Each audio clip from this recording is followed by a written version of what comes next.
Good afternoon, welcome. This is Jamb here. 2013 government past question. Question number 11 says, one major advantage of the unitary system is that it tends to make government dash. One major advantage of the unitary system is that it tends to make government dash. And when we talk of unitary system, is the same as unitary government. And in unitary government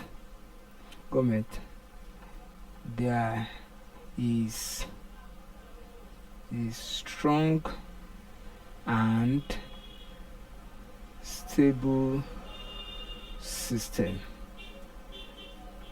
because only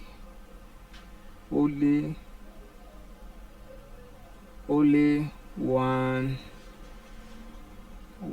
house makes law, and so on and so forth. So option A says strong and stable, B says free of controversy, C says distance from the people, D says popular among the masses. By this explanation, option A is correct. One major advantage of the unitary system is that it tends to make government strong and stable. So option A is correct. Thank you, and kindly subscribe for more videos.